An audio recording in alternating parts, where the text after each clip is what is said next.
Haldo, welcome back everybody. By the way, if this video ends up being shorter than the last two videos, there's a very good reason for that, which you'll see later down the line. With that said, it's time for my review of New Super Mario Bros. 2 for the Nintendo 3DS.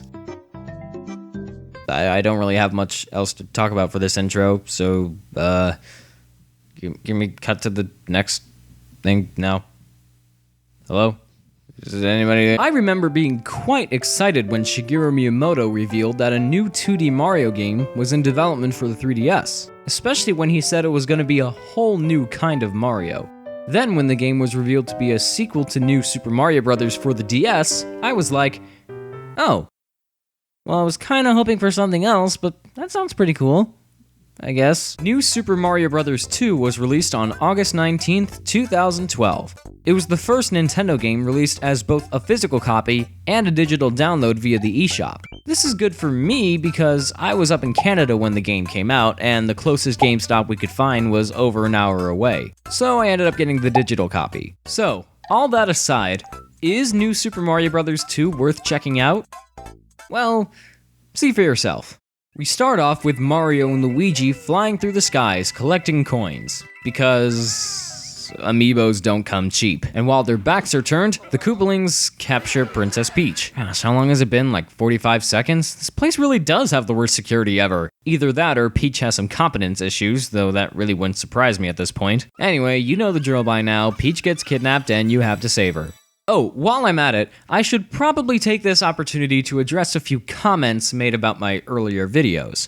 Often I've been criticized for not focusing a lot on the stories, and all I have to say about that is, why should I care? I said it once and I'll say it again. Stories in video games don't matter to me.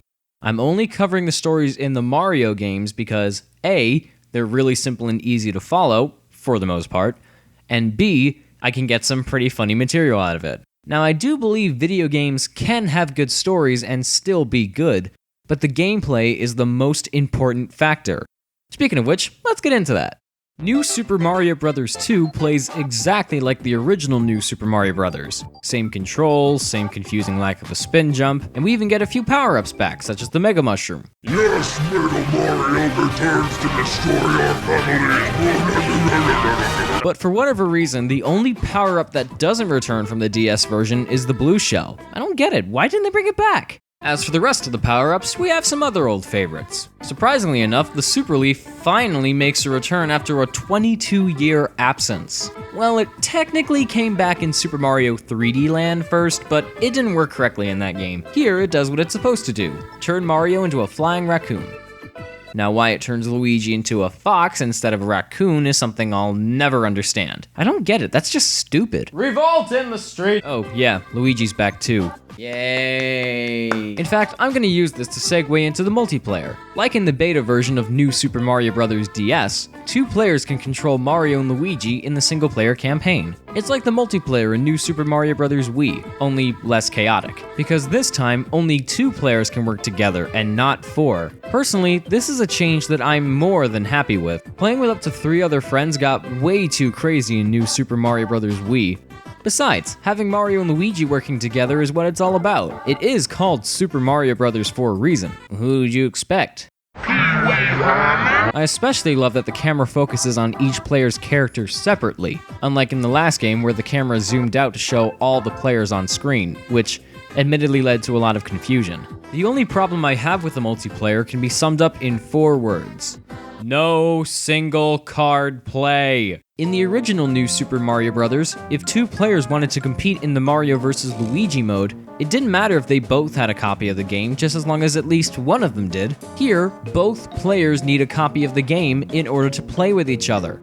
And I find that very annoying. Not only is it inconvenient, but it's just plain dumb.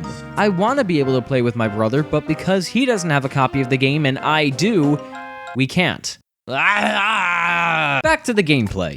Now, you may notice that this game looks very similar to New Super Mario Bros. Wii. Well, great, you're like a genius or something. Yeah, for whatever reason, New Super Mario Bros. 2 decides to borrow a lot of assets from New Super Mario Bros. Wii. The worlds are the same, the graphics are the same, and even the entire soundtrack is completely untouched. This baffles me on so many levels. Why did Nintendo feel the need to recycle everything from the last game for this new installment? Really just makes the word new in the title seem kind of ironic, don't you think?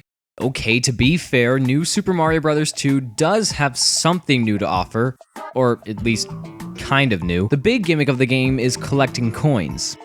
You know, the thing that Mario's been doing in every single adventure he's been on.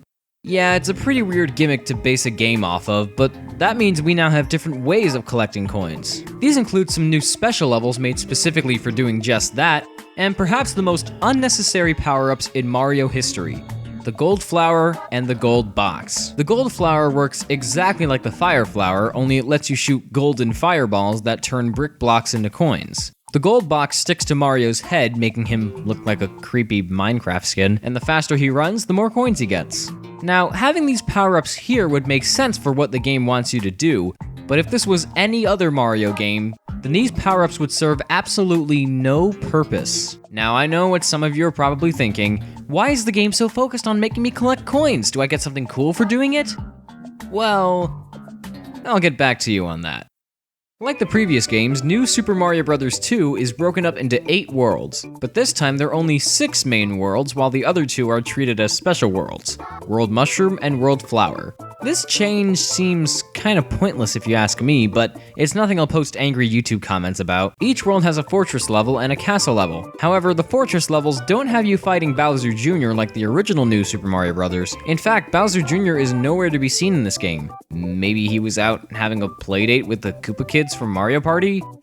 Or maybe he just got grounded? No, instead in the fortress levels, you square off against Reznor from Super Mario World.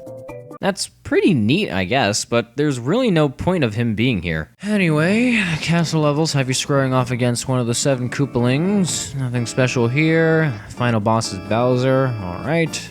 Stained glass windows look kind of cool.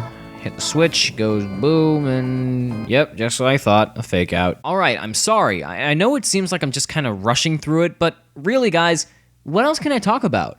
I mean, when you get down to it, New Super Mario Bros. 2 is just a handheld version of New Super Mario Bros. Wii. I know that there are some new additions, but at its core, it's almost the exact same game. This is the same reason why my Lost Levels review is only 5 minutes long. I couldn't find too many notable differences to point out, and no matter how hard I tried, I only came off as a broken record. The only real new additions I can think of are the coin gimmick and this new mode called Coin Rush. You play through courses made especially for coin collecting, and your goal is to get the highest score. I suppose it can be a pretty good time waster, but there's not much to it. The only real good thing I can say about Coin Rush is the DLC.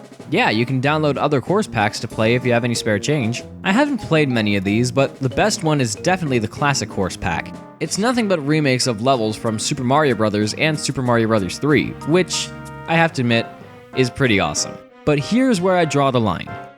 Look, his blow. Anyway, New Super Mario Bros. 2 encourages players to collect 1 million coins. Yeah, it sounds like a pretty big undertaking, but in the end, I'm sure it'll give you some kind of reward. But what could it possibly be? Well, obviously it has to be the biggest, coolest, sickest, most amazing prize you could ever be given in the history of ever. A gold Mario statue on the title screen. Okay, this might sound a bit controversial, but I think the prize you get at the end of Cool Spot is more satisfying than this. You at least get free cans of soda, from what Yahoo Answers told me anyway. I mean, wow. All that hard work for nothing? The completionist would be downright furious. No secret character, no seasons changing or anything. Wow. Just wow. I haven't been this disappointed with a Nintendo game since... Nope, we're not there yet. But, that aside, what's my verdict on New Super Mario Bros. 2? Well, I know it seems like I was kind of skimming through this entire review, but overall, it's a relatively solid Mario game that I think anybody can at least enjoy. However, like I said before, despite some pretty cool gameplay elements, it's really nothing new. Now, as a sequel to the original DS game, it's alright, but coming after New Super Mario Bros. Wii, I was hoping for a little more. I do think the level design and, to an extent, the multiplayer is a step up, but I found it kinda hard to really get a kick out of this game when it mostly consists of recycled music and aesthetics from the last game. Having the word new in the title implies that you have something new to offer, but aside from the coin hunting aspect, there really isn't much new with this game. They might as well should have called it New Asterisk Super Mario Bros. 2. With that said, and my sincerest apologies to those who really love this game, New Super Mario Bros. 2 is probably my least favorite in the NSMB series. Approach this one with caution, and only if you're looking for a decent 2D platformer for the 3DS. That isn't Gunman Clive. Alright guys, one more 2D Mario game to look at before jumping into 3D. As Nintendo's newest home console came around, it was certainly safe to assume that Mario would be there upon arrival. And with this certain console being the Wii U, that meant we were getting our first dose of HD Mario. And for some reason, we're still sticking with the New Super Mario Bros. Moniker. Tune in next time for my review of New Super Mario Bros. U. Until then, this is Mark, aka Super Smash 3DS, bidding you all a smashing farewell.